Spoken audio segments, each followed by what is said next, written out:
told us to be optimistic right now, that's because we are here in Munich, Germany, where 100 years ago the Nazi Party was founded, and it had its strongest base here. So you know about the Munich conference. Adolf Hitler lived here for a long time. So basically, not very long ago, an international conference that is really about fostering dialogue, collaboration, international exchange that would not have been thinkable here. I stand here in Munich, conscious of the history that radiates through the city and this country. So a lot of speakers did mention that, showing how change is possible, but it can go either way. This, for example, is what Queen Rana Alakula of Jordan said. History reminds us of the cost of silence. Because hate cannot make headway without the support of the silent ally of the media. I've got a sense for the scale of this, the voices that have been gathered together in one place with the backing of really some heavyweight names. This is all going to be quite pricey. How is this going to fund it? Yes, that's what I was wondering too. So I sat down with the two founders of One Language, Kate Robertson and David Jones. They say they want to include leaders from all sectors. But the corporate sector is very much represented here. They sponsor most delegates of young people to come here. There's also business representatives speaking at the conference. So David Jones put it like this. The world of NGOs have amazing intentions and a lot of incredible people, but they don't have the same kind of ability to drive impact. They don't have the same kind of funding and resource as the world of business, and they don't necessarily have the same expertise in execution.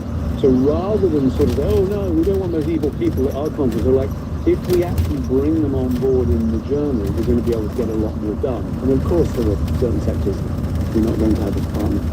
Okay, Lara, so I think I'm hearing from you that there is this aspiration to be above politics. This is about people and it's about ideas. Doesn't matter where they come from, doesn't matter who they're backed by. Is that sort of fair?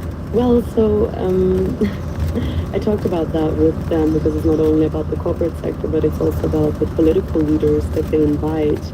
And although it seems quite broad-ranged, they do draw some lines. I asked them whether they would, for example, invite Donald Trump. And that led to the following exchange between the two founders. My view is no. Kate might have a different view, but it's not about politics. It's just about... And if we felt from the community that they wanted that, I think I would probably retire immediately and go and hide under a rock. No, but I think... It's the right question. The senior leaders we put on stage at One Young World are, for us, the world's moral leaders. And if you're not one of the world's moral leaders, we don't think it's a great idea bringing you here. You know, it would be easy to go after that sort of stuff for the sake of headlines. That's a dangerous game. That's really interesting, Nava, because that seems to be very much a moral framing rather than a political one.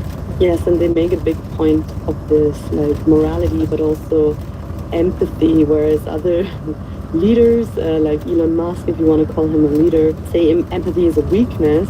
They really focus on that and saying this will help us drive social change, and impact is the word that they were using a lot. According to their apparently very conservative numbers in the way that they measure impact, these young leaders have impacted a total of around 60 million people around the world.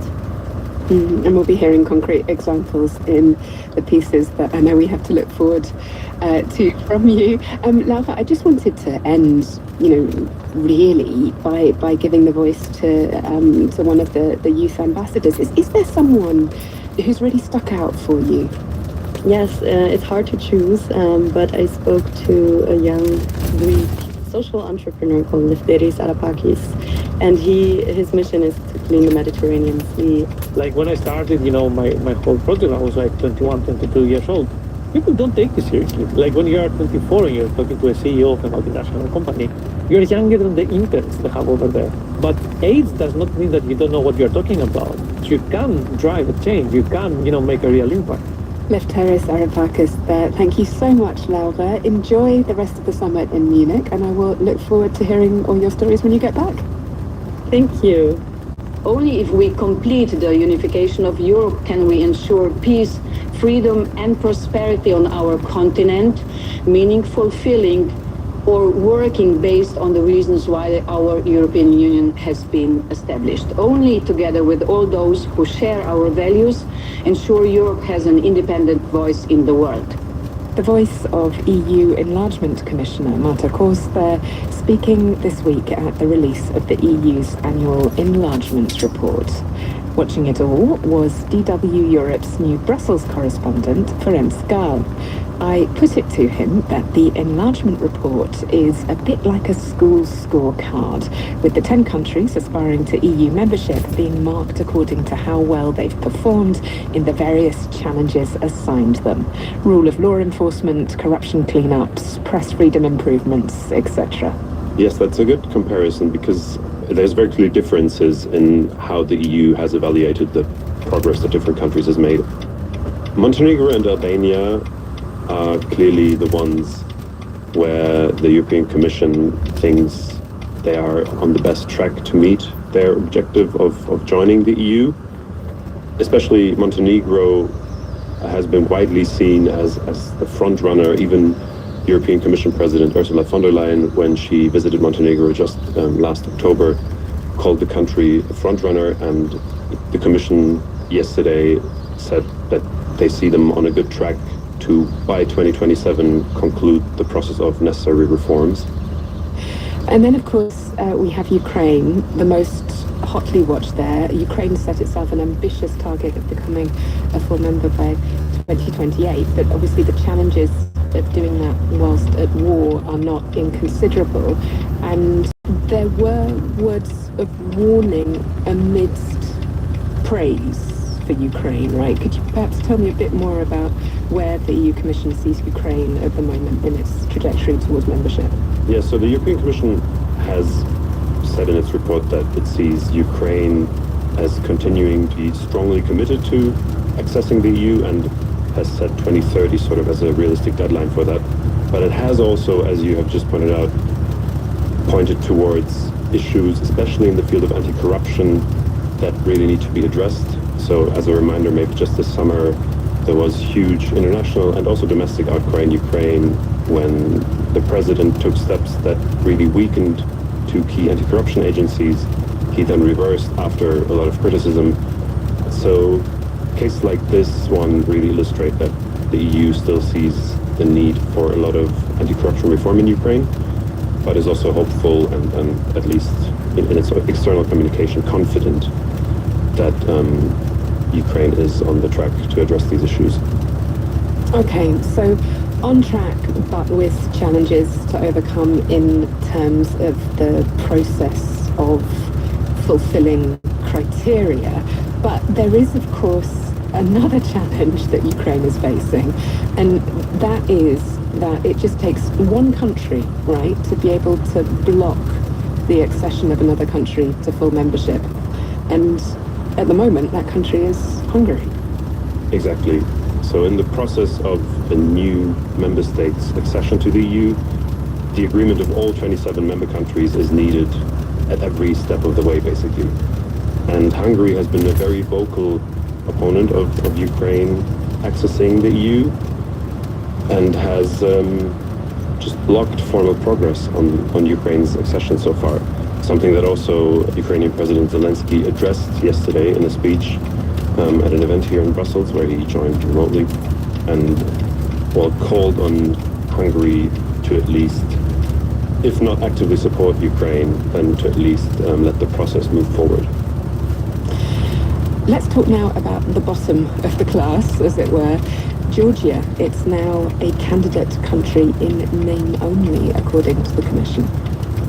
Yeah, exactly. So Enlargement Commissioner Marta Kors was really very clear when she talked about the lack of progress and the very concerning developments from the European Commission's perspective, especially since the last elections in autumn 2024.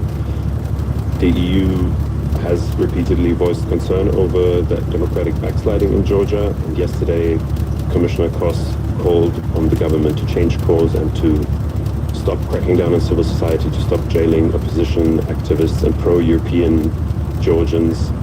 So it's very clear that the European Union does not see a realistic chance of Georgia joining anytime soon if this trend is not reversed. Ferenc Skal covers EU affairs for DW's Europe department. Georgia, by the way, may be a candidate country in name only now, but as those EU flags waved during protests on the streets of Tbilisi keep reminding us, that name is still very important to a lot of Georgians right now. We'll be hearing more from the other country singled out for particular criticism by the report next.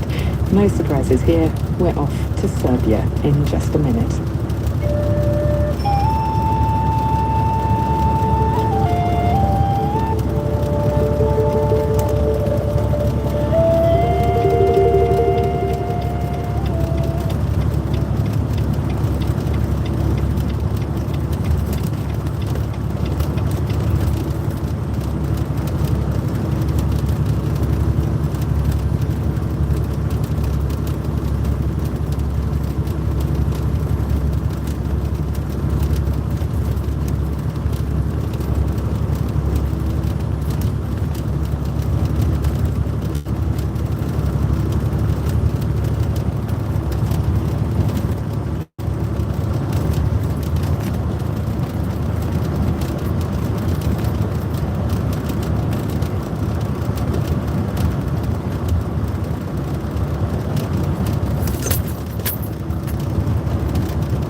Salvini believes will be able to answer the court's concerns point by point. Our correspondent, Angelo Van Schaik, has been looking into Italy's most controversial construction project and the political stakes surrounding it. Tragedia, a questa tragedia che incombe, piacere. Fiorella. Fiorella is 85 years old and lives in the hills above the city of Messina. She owns a beautiful villa with a great view of the Strait of Messina. Calabria, the Italian mainland, is so close it feels like you could touch it. Signora Fiorella, she's been living here for more than 50 years. Perché l'idea che io debba lasciare... That someone is ordering me to leave this place after 54 years. I don't like that one bit, she says. Non mi va bene. Fiorella lives in one of the roughly 300 houses in Sicily that are set to be demolished to make way for the construction of the bridge over the Strait of Messina. In the place where her house now stands, a viaduct will be built to connect the bridge to the existing highway. And a bit further downhill, she lives at an elevation of about 300 meters, one of the bridge's pillars will be erected. Driving around his own neighborhood, Daniele Iallacqua from the No Ponte, so the No Bridge movement, shows the impact the bridge will have on the city. Un pezzo qui quest'altro ristorante che abbiamo sulla sinistra. Qui c'è un ex abbandonato ristorante, albergo. The houses in front of me, he says, all villas of around 200 square meters with a garden, have to be demolished. Just like this beautiful Liberty Villa from the early 20th century. There, a pillar will be built, one of the two that's going to support the bridge. With a circumference of about 50 meters and almost 400 meters high. In comparison, the Eiffel Tower in Paris is 300 meters in height. The bridge, with a capital B, has been a subject of debate for decades. Italy's Minister of Infrastructure, Matteo Salvini, is now pushing to move forward with its construction. But there are serious doubts about the technical feasibility of the project. Sulla base di quello che ho detto fino adesso e da quello che sostengo con i materiali attuali. With today's materials, you can build a bridge, but there is no safety guarantee, says Antonio Lisitano, engineer and former professor at the Polytechnic University of Turin. The bridge might stand, but it won't be reliable. From the very first moment until the end of its 200-year lifespan, the bridge should be equally safe. But with the materials currently available, steel and concrete, that level of safety cannot be guaranteed. The main argument in favor of the bridge is that a faster connection to the mainland would benefit the Sicilian economy. But given the shift from road to sea transport for goods, even that claim is questionable, says Guido Signorino, economics lecturer at the University of Messina. The big question then is, why does this bridge really need to be built? Quello che è evidente è che ogni volta che il progetto è stato... It seems that there are major economic interests behind the scenes, pushing for the construction of the bridge, says the professor. Or, at the very least, for reviving the project whenever the opportunity arises. That's what happens time and again. Despite the shaky technical and economic foundations of the bridge, there are apparently companies pressuring politicians, particularly those on the right, to see the project through. Reportedly, the construction companies stand to receive hefty compensation, running into the hundreds of millions, even if the project is never completed. Let me sleep in here. Put the truck and all the pallets up. Yeah, let it go. If you have to leave, where are you going? It's a self-drive truck. Last week's decision by the Italian food Did you, bro? has granted the residents free. But it is right to build free. Italy's infrastructure minister Matteo Salvini has all but state-exposed his career in the project, and he is determined to appeal. Emerging from an emergency government meeting last Thursday, Salvini declared his confidence that work would begin again in February. once the court's concerns had been answered point by point. The message was clear. Despite legal setbacks, protests, the doubts of engineers, and the devastation of a unique natural environment, this bridge is going to be built, one way or another. DW, Messina, Italy. I guess you could say that Italy's leaders are hoping it all turns out to be water under the bridge.